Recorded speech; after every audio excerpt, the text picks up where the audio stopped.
Hello and welcome. This is Rooflemonger, and my friends, you know what time of the week it is. It is King of Fighters 15 character trailer breakdown time. And for this week, we will be looking at the military badass Leona Heidern. Leona is a King of Fighters staple, being in the majority of the games, along with her pals, the Ikari Warriors team. So this is a little bit of a shorter trailer, I guess, to make up for the double trouble we had last week. And as always, I'll break down the trailer in full, but first, let's talk about Leona, what she's about, her story, and all that kind of stuff. So as mentioned before here, Leona is part of the Ikari Warriors team. This is almost always Leona, Ralph, and Clark. Now, I guess it's not set in stone, this is how it's going to be for King of Fighters 15, but it is indeed incredibly likely. Also, Ralph and Clark, they are the titular Ikari Warriors from the Ikari Warriors video game. Now, before we get to the part that's about you-know-who, let's talk a little bit about Leona and her backstory. So, Leona is an orphan, and she was taken in by military genius Heidern. Now, Heidern is the person who runs the Ikari Warriors. Now, they're not like an official government military team, they're kind of guns for hire, if you will, but they're always on the right side of history. And hey, wouldn't you know it, also very tangled in the myriad of events in the King of Fighters series. Heidern personally trains Leona in his fighting style, so Leona actually fights a fair bit like Heidern, not one-to-one, but her style is very similar. And in the King of Fighters 96 specifically, she takes his place in the Ikari Warriors team. So 94, 95, she wasn't there, but in 96, that's basically when she becomes sort of the face of the Ikari Warriors team. And when it comes to all the big sagas, Orochi saga, the Nest saga, those came before / Ash Crimson saga, all that, they're always involved. They always got their fingers in the pie. And in fact, the Ikari Warriors team is one of the very, very few teams that is not the plot main team that has officially won a King of Fighters tournament. As in the King of Fighters 2003, Leona, Ralph, and Clark officially beat Adelheid Bernstein, who is Rugal's son, the person running the tournament. Now there's this other boss called Mukai, and they were not beaten by him, but that's a whole other thing. We'll not get into it right now. Okay, so now let's rip the band-aid off on this one here. So you might notice here in some of Leona's super moves, her hair turns red. And the reason her hair turns red is... That's right, my friends. What's a King of Fighters 15 trailer breakdown, if not to talk more about Orochi? So remember when I said that Leona was an orphan? Well, funny story about exactly that. So Leona's real father is a man named Gaidel, and Gaidel, along with Gonitz and Vice, Mature, Chris, Miyashiro, they're all part of the Hekeshu. And unlike everyone else in the Hekeshu though, Gaidel didn't care about all this Orochi stuff. And when Gonitz comes to collect him to get the whole, Orochi saga stuff just on the road, get it going, right? He's like, no, we're not doing that. And Gonitz didn't take that the best. Leona also having Orochi blood in her, well, everyone who has Orochi blood is susceptible to this thing called the Riot of the Blood, where you basically go crazy with the Orochi power, and she slaughtered everyone in their village, including her father. Gonitz then, has a good time, laughs it off, haha, you didn't join, so that's the price you pay. And, well, the ability is now temporarily locked off, and then Heidern adopts her, and then all the other stuff we said that comes to pass. And then we hit the King of Fighters 97. And stuff goes bad, let's say that.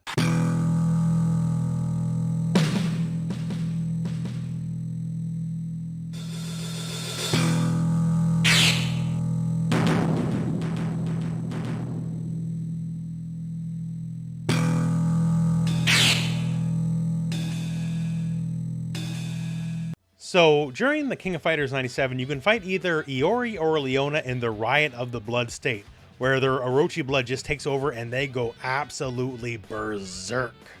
Both events are technically canon, and both characters would go into that state several times over the future and later games, but it's pretty special, and honestly, I remember the first time I saw it when I was younger, it's pretty scary.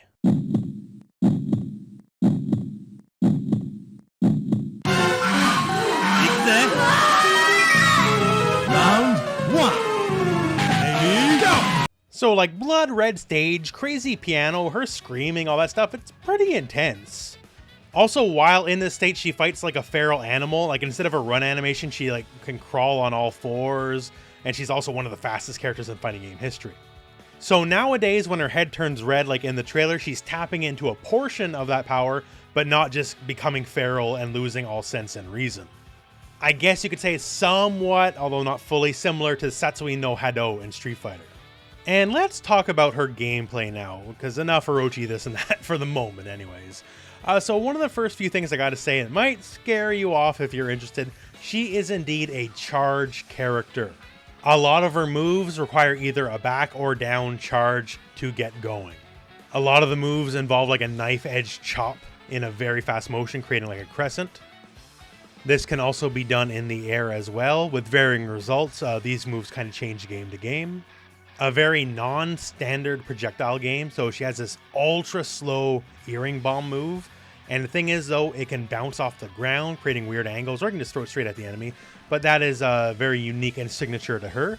Also able to plant the earring bomb on someone and then detonate it later on for an explosion. And sometimes, depending on the game, it actually also lets her turn into her wild Leona, Ride of the Blood Leona state. Now, it's not very common, but you know, hey, there you go. And also, speaking of speed, yo, check that out. That's some walk speed. But overall, her game plan is fairly aggressive, but you do have to keep all the charge stuff in mind. Now, onto the trailer itself. The first thing, at least, you know, purely visually, is she definitely toned up. She's a lot more muscular than she was in KOF 14, on top of the model being a lot better. And onto the normal barrage. That's close heavy punch. Then we have here her crouch heavy kick or sweep. Then this is far heavy kick, not the close version, jumping heavy kick. And finally her blowback, both heavy punch and kick together. This is her back throw.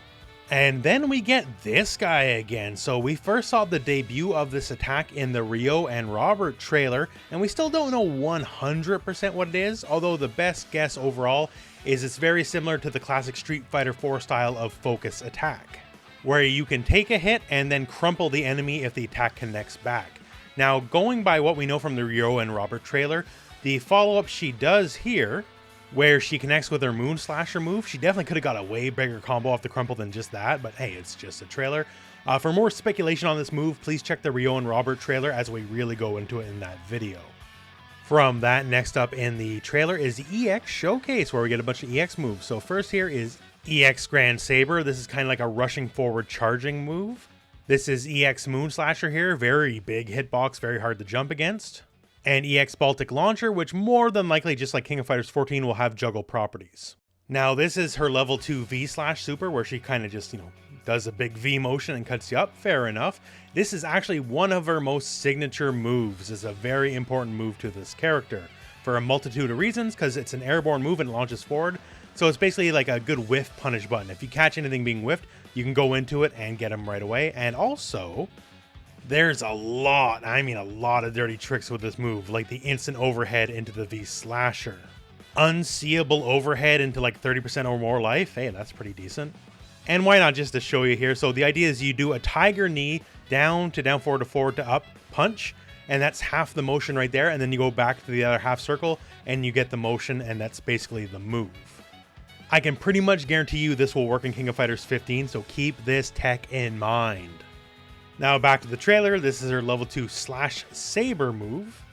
And now we get a neat little pose, and now here's a big deal. So this would be her earring bomb, except it's not. It's the heart attack move. The move where she can attach the bomb onto the enemy character. Except it's a projectile now. So before, the heart attack was a close range blockable move, so it was more than a little difficult to get it off sometimes. And now as a projectile, that's way better. So we have a couple thoughts. Now, is this its own separate projectile from the earring bomb, because the earring bomb is still there?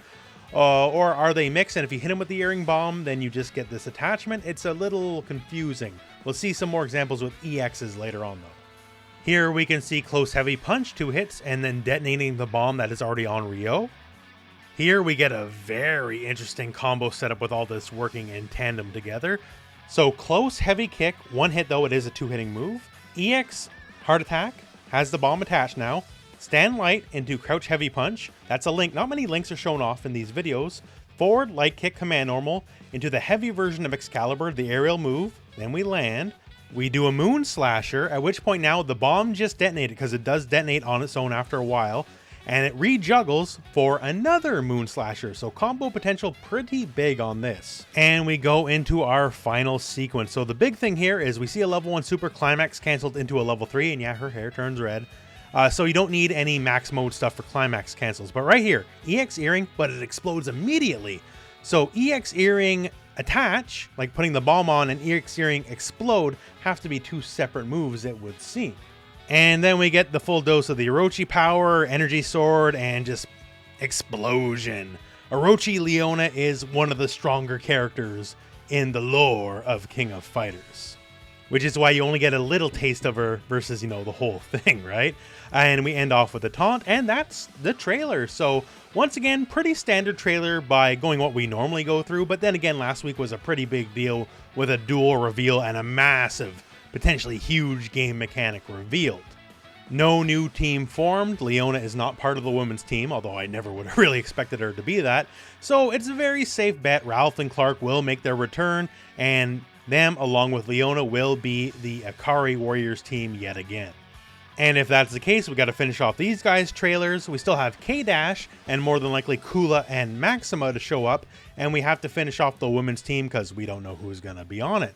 But still, interesting stuff, and I think once we get that wrapped up, I think that's where we might get really crazy with the roster. Once again, I expect 50 at least characters in this game because King of Fighters 14 launched with 50 characters, so I expect the same here. We'll see, I guess. But that's me rambling anyway. So anyways, my friends, that's the end of this video. So thank you very much for watching. Hope this video has found you well. Go out and play some King of Fighters.